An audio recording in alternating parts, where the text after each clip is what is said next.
So yung mga kakwela, at reaction na natin tong nagaganap na budulan sa Kalingap. So nung nakaraan nga, 'di ba, sa akin nila to binato. So ngayon, dito natin masisiguro na nasa loob pala ng Kalingap ang mga nambubudol. Nasa loob pala ng Kalingap yung mga nang kukulimbat ng padala kay Kuya Bal. Ba't sa akin ipinutok? So, panoorin natin tong live nila Julay Paunil at ni RP Max Vlog. So, alright? Kaning may magre-react. Yung pinaka-subject natin. Nakahanda naman tayong kasi dokumentado tayo pa. Una-una, wala tayong kinalaman dito. So, may inaantay sila na mag-react dun sa grupo ng Kalingap about dito sa issue na to. Nag-message lang sa atin. So, ibig sabihin, may lumapit lang. Ito naman, ginagawa po namin mga Kalingap, alang-alang po sa buong team Kalingap. Dahil malay po natin, may magagawa po ng hindi maganda, ay ang masisira po dito, yung team Kalingap. Kumbaga, baka dahil sa mga YouTuber na nakapaligid sa team Kalingap. Ayan intindi nyo na baka daw, yung mga nakapaligid daw na YouTuber sa Kalingap, ibig sabihin dun nga lang talaga sa community nila. No, doon pa lang pala sa community nila may gumagawa ng katarantaduan. Ang tanong, kaya pala hanggang ngayon, yung issue ko wala pa ring ebidensya kasi nga fake yun. Totoo naman talaga, fake yun. Gawa-gawang issue lang nila yun. Pero ngayon, napagtatanto ko na yung talagang gumagawa nun ay nasa loob ng Kalingap. Grabe Ayun narinig niya. Live nila Julay Paunil at RP Max Vlog. So pakinggan natin ulit. Masisira po tayo. So kagaya po ngayon, dapat sana hindi ko gagawa ng part 2. Kaso nga lang may mga nalaman po tayo na talagang hindi lang pala ordinaryong contingent. Kasi nung nakaraan sa part 1 po mga Kalingap, walang binanggit na amount. Ang naka-highlight lang po doon, parang hinaharang yung tulong na gustong tumulong kay Kuya Bal. Parang wag na kasi marami na sponsor. Tapos nag-comment si Ma'am Marilyn Pablo, shoutout nga pala. Ay, shoutout po. Ganon din po sa kanya. May mga nagsabi sa kanya na hinaharang po yung tulong. Ay grabe, si Marilyn Pablo ay isa po yan sa mga big sponsor ng Kalingap. Na pagkakalam ko, ninong nila Rabian sa kasal. So ngayon, may mga nakikita kasi akong comment dyan na ako daw yan tinutukoy dyan. Ako daw yung tinutukoy. So never ko naman nakachat si Marilyn Pablo. So doon nga talaga, sa loob ng Kalingap, mayroon talaga palang ahas dyan. So totoo nga yung sinasabi ko. So ngayon patunay na, sila na mismo nagpatunay na may ahas talaga sa Kalingap. At marami naman talaga. Isang babae, dalawang lalaki, yung isa panot, at problema din yung lalamunan. Okay, tuloy natin. So ibig sabihin partner, hindi lang talaga hindi lang mga ilan na kaso. Yung marami. Ngayon nakakagulat po dito mga Kalingap, doon sa ito pong itatopic natin sa ngayon. Actually, bigla ako nang hina. Nung nalaman ko po yung amount, kasi po sabi ko kanina, ang usapan po dito, nanghina ka sa amount. Hindi ka nanghina doon kung sino yung kung sino sa Kalingap ang yung nambudol. Ba't sa amount ka lang nanghina, Sir Julay? Hindi lang po sa usapang 5,000 tulong, 10,000, 20,000, 30,000, hindi lang po ganun. Malaki po ito mga Kalingap. Ay grabe, malaki daw pala. Malaki daw. So, sa lahat ng nag-comment doon sa video ni Julay Paunil, kung ganun po, labas na ako doon, hindi po ako ito.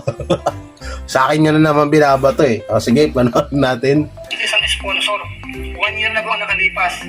Kaya kung halimbawa man ito po ay ginawa ng hindi maganda, baka akala niya, malinis na ang trabaho kasi mahigit 1 year na, walang masyadong pumiyok. Dahil nga po dito sa nagtapig tayo nung nakaraan ng transparency, siguro lumakas din yung loob ng isang sa sponsor, naglakas loob siya na magtiwala sa atin, na-share sa atin. Bagamat yung intention niya, wala siyang intensyon na parang ipahiya pa yung sino man. Dahil ang sabi niya, parang awareness lang. Ang sabi niya, parang tanggap niya na, para bang bahala ng Panginoon. Parang sinasabi din niya na isa din ako sa biktima. Pero ang pagtataka ko dito, kung okay naman pala na dun sa sponsor, pera niya naman yung ginamit niya, bakit kailangan nyo mag-react kayo?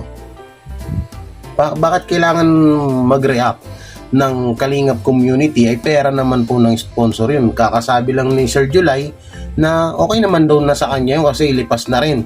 Pero pinagtataka ko lang, bakit parang big deal sa inyo? Hindi nyo naman pera yun. Ibig sabihin yung mga nangaharang ng sponsor, nasa sponsor yun kung utu-utu sila. Hindi na kasalanan yun. Diba? Isipin nyo yun, ha? Okay? Game? Ibig sabihin, Bago yan, partner, pasalamatan muna natin yung isang bagong nagpamember. sige. Si Jerry Vlog. Ayan. Salamat po sa inyo, Ma'am Yere. Salamat po. Forward natin, ha? Talaga. Saka magaling mag-reaction to si Kali. Magaling, ano? Magaling reaction. Talagang isa yan sa, ano? Talagang, Actually, mas malakas sa akin doon nung kapanahonan niya na full-time pa yun sa Kalingap, no? Kasi sa... Kaya...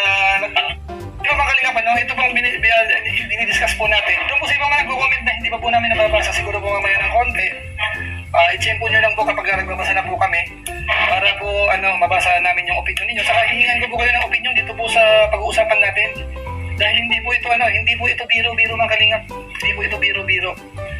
Ito po ay talagang kapag nagkataon ito, talagang ito ang sisira ating Kalingap. Nagpapakilalang Kalingap partners, yun pala medyo may konting ginagawa na hindi maganda. Ayan, ha? Galing na sa kanila, ha? Kalingap partners, ha? Wala na dun, ha? Baka damay nyo na naman ako dyan. Okay? Okay? Siguro mamaya ba babasahin mismo natin yung mensahe ng nabiktima sa madaling salita. Inuulit ko po, ang usapan po ay hindi lang 10,000, hindi lang 20,000, hindi lang 30,000 ang usapan dito. Galing sa isang sponsor lang po yan. Isang sponsor. So, abangan niyo po yan, kailangan babalik ng diet. Ayan. Yan, shout out po sa 700 Pantay naman. billion. Oo, nawala yung tangke. Forward natin, guys. Tagal yung sa replay. Wala pang 20.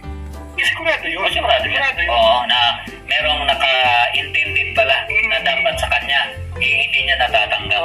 Oo. Ayan po, shout out po sa 1,000 plus na partners. Palagay ko magbasa na tayo ng lovely. Dahil sana yung YouTubers, pinabit din niya. Oo. Na itong 75,000 halimbawa, o kung magkano yan, galing po yan sa isang donor na ayaw magpapangalan, ayaw magpabanggit ng pangalan. So at least, kahit pa paano, panatag na yung loob niya, ay salamat, nakarating kay Kuya Bal, na itong bahay na to, sa loob ng nag-iisang sponsor.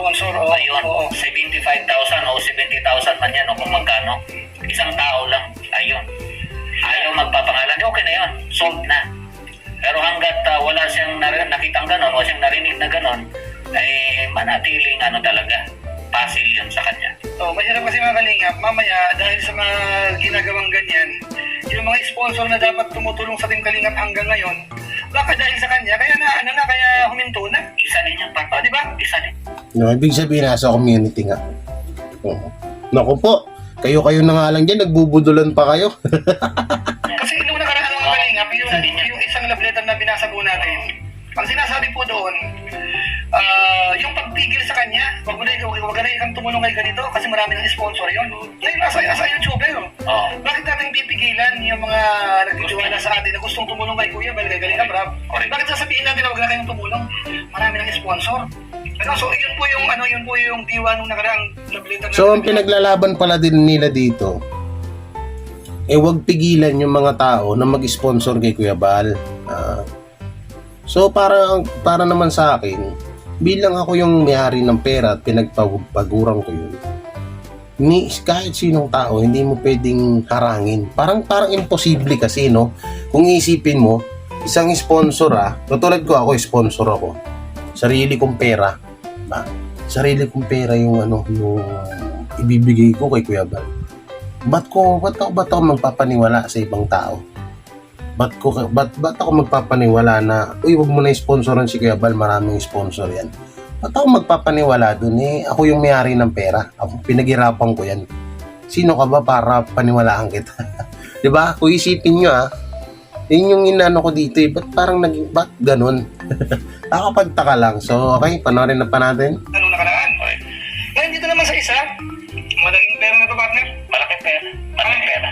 Hindi kaya ibig sabihin, yung tipong huwag na natin ibigay kay Kuya Bal kasi marami ng sponsor. Sa akin na lang. Ang tendency kasi partner, alam naman natin sabi nga, pag may pera talaga, nandun yung tukso.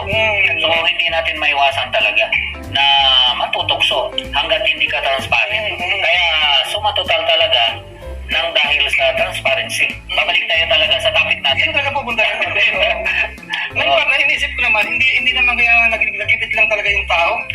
Ay, yun ang hindi maiwasan din na mag-isip ang tao na gano'n. Oo. Baka dahil sa... Hindi rin. Pera? Hindi rin.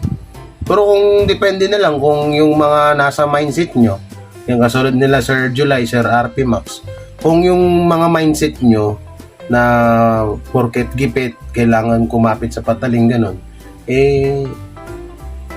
siguro. Pero kung yung sa mindset ko na porket pera, masisirain ko pangalan ko, parang posible. Nagigipit. Oo, nagigipit ano? Oo, nagigipit. Pero nagagamit. Pero syempre, hindi po excuse yun. Hindi dahilan yun. Oo, talaga. Hindi po dahilan yun na nagipit po ang isang tao para pakialaman po natin yung pera ng sponsor. Correct. O kaya naman, ibigay natin doon sa gusto pagbigyan, i-claim natin sa atin ang galing.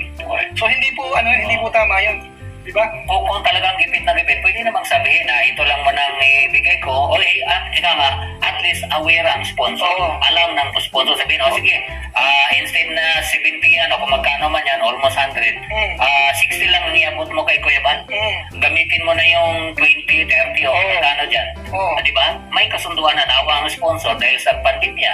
Okay. Alam mo mga kalingap, yung sa dami ng sponsors natin na mababait po yan, kung makikiusap po siguro tayo sa kanila, sa palagay ko, pagbibigyan din tayo mga kalingap, maiintindihan tayo. Kaya hindi po pwedeng idahilan na kung magipit ka, pakialaman mo yung galing sa sponsor. Mali yun. Kasabi namin, na po pwede po natin i-share sa ating mga viewers para magsilbing aral, makatulong tayo sa community po ng Team Kalingap. Pakitype na lang po. May nag-comment ito, partner. Kaya mag-ingat po tayo kung nagpapabon po tayo ng para kay Kalinga Prab o para kay Kuya Bal. Oo. Wala bang para sa akin dyan?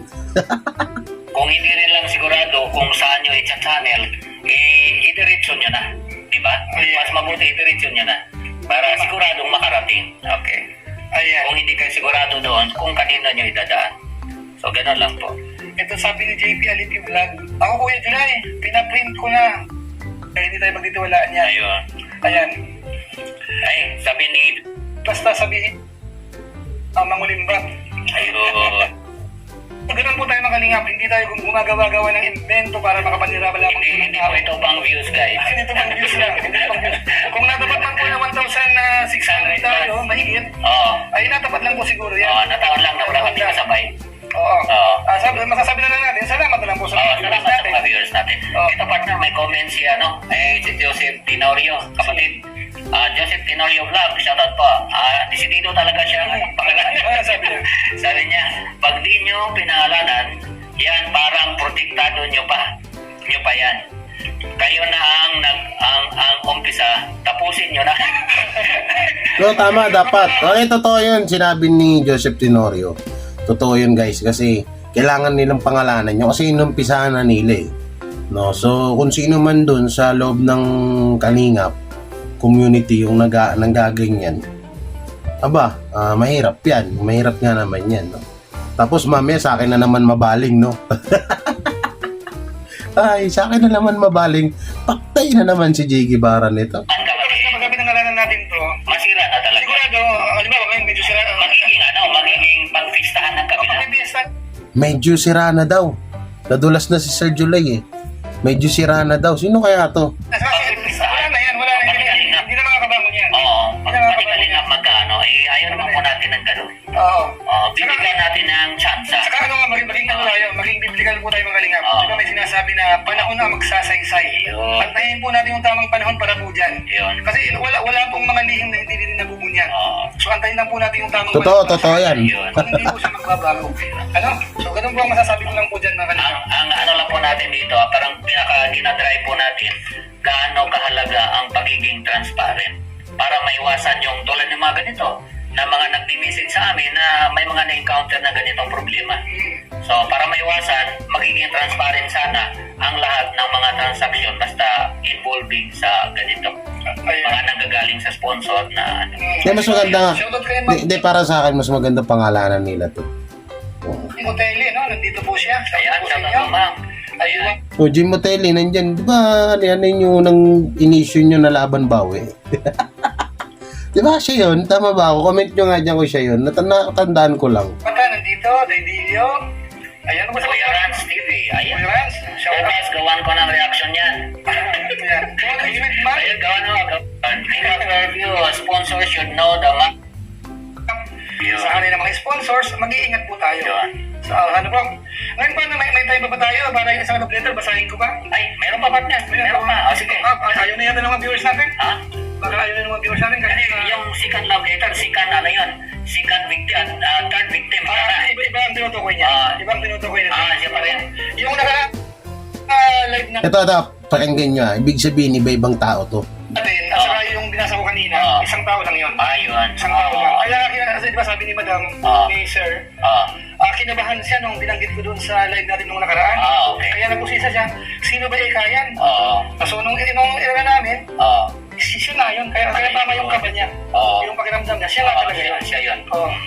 So, sige, hanapin ko yung sa camera. No? Ito naman, medyo may ito. Saka, hindi po ito malaking halaga naman. At saka, tanggap naman ng sponsor. Tanggap naman ng sponsor na hindi niya na hinahabol ito. Kasi inisip na lang hindi niya. Baka, Music natin. last na ito mga kanina kasi, last na po ito. Sige, hanapin ko na nga. Nasaan nga ba yun? For official, ayan. Ito ko dito mga kalinga.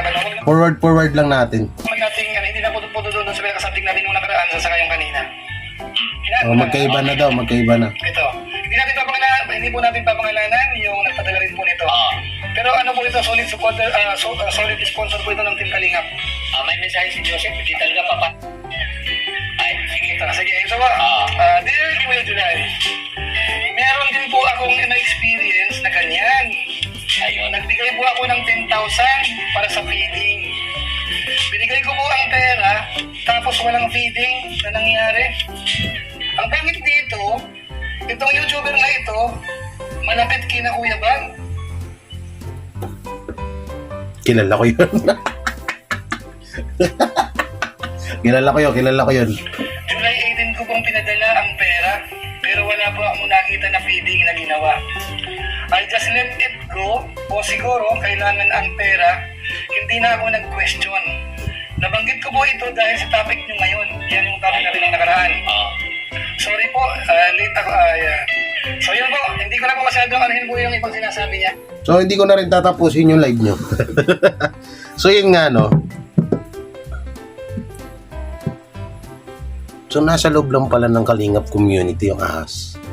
Tapos, tagampun pa sila ng isang ahas, si Ballpoint Man. Tapos, may pioneer na ahas nun, si Sangkay. So, ngayon, dun sa dalawang tinukoy nilang tao dun. Magkaiba yun eh, di ba? Sa kanila, sa bibig na nila mismo nang galing. So, magkaibang tao yun. So, kung nandun sa Kalingap yun. Ba? Tapos malaking pera daw, malaking pera. Ba, malupit. O, yan mga basher. Malaking pera. Nasa community daw ng Kalingap. No? So, huwag nyo na i-comment yung pangalan ko dyan, ha? Huwag nyo na i-comment. Gagawa-gawa na naman kayo ng issue, ha? Huwag nyo na i-comment. Alam ko kayo lang din yung kino-comment nyo ning ko dyan. Para ma-provoke na naman na ako yan, ha? Huwag na ganun, ha? Sige po. Babay na po at ingat kayo palagi. Shoutout, Kalason, Kalahi, Tribu Ilonggo, Choring Natics, Team Bubuli, Team Biyaya, syempre sa grupo ko. Team Butete, shoutout sa inyo lahat. At sa Team Unity, Team Kabsat, kung sino-sino pa yung mga team dyan yan. At sa kabunsuan na rin na may nanonood sa akin. Shoutout. Bye-bye. God bless.